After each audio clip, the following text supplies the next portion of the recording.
Hi, welcome to Taste with Twist. Today we are cooking chana and potato curry in a rice cooker.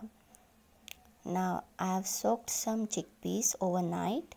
They have swollen in size by the morning and are ready to be cooked. Now I am taking these chickpeas into a pan along with some potatoes that I have sliced into cubes and soaked them in salt water. I'm placing these side by side in a pan and putting this pan into an electric rice cooker. I have soaked rice in the electric rice cooker already for about 1 hour, and now I'm placing the pan on top of it and switching the electric rice cooker on. Now we'll wait until it's done. You can see the cooker is in warm now and the potatoes have been completely cooked. This fork pierces the potato properly without any effort. The potato is soft, and now we are making gravy for the curry. I have taken some oil in a hot vessel. I'll be adding some spices into the oil. I have taken some jeera, cinnamon and cardamom. The oil is very hot. I am adding the spices here. And now I am adding approximately a teaspoon of ginger garlic paste. I'll leave the ingredients in the description box if you want to check them out. The ginger garlic paste turns brown, indicating that it is fried a bit. Now I have added some onions chopped finely, approximately half cup of onions. I have added some turmeric, giving it a good stir now.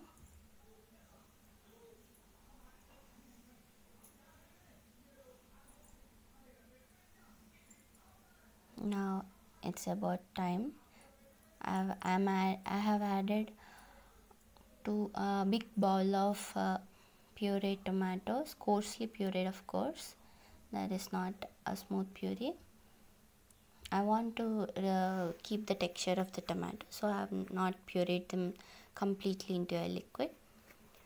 I have added some salt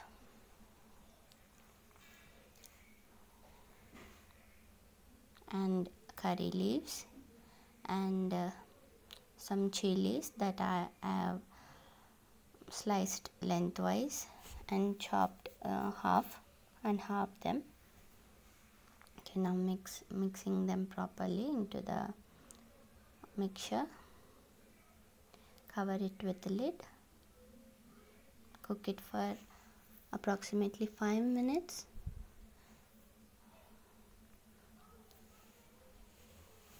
Very hot. I am adding some mint leaves.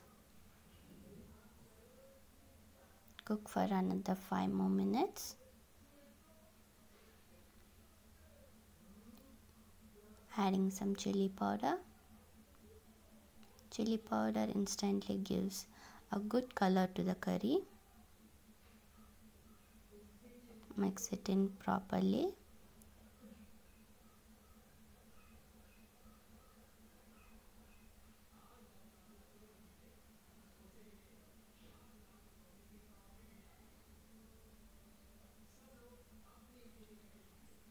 Now is the time we add the already boiled chickpeas and potatoes to the curry mixture.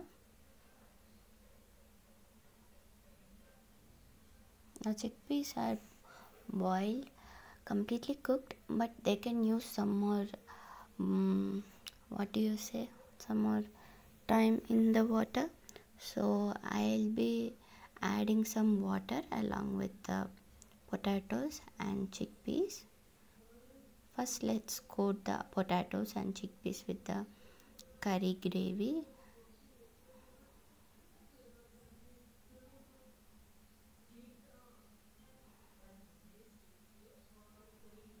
If you want a thick gravy, you can skip the step of adding water and cook it as it is. But lighter gravy is more resourceful or more suitable for this curry, I feel personally. So I'm adding some water.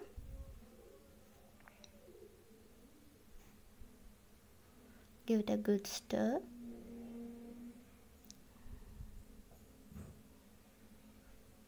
Cover it with a lid and cook for about 8 minutes.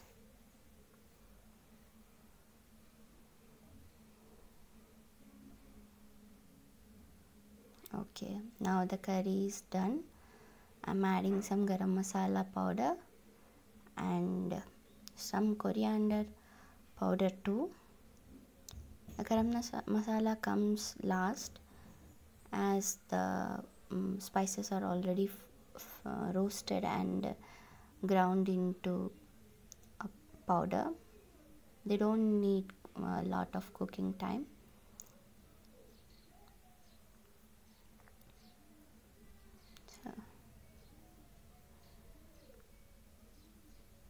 This is coriander powder.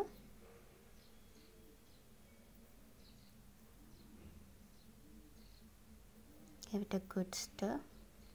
Switch off the flame.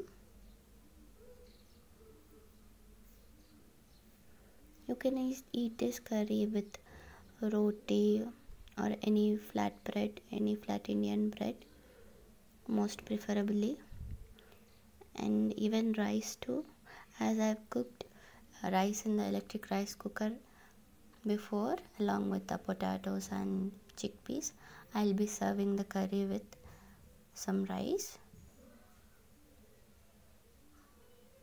Thanks for watching. Hope you enjoyed. See you next time.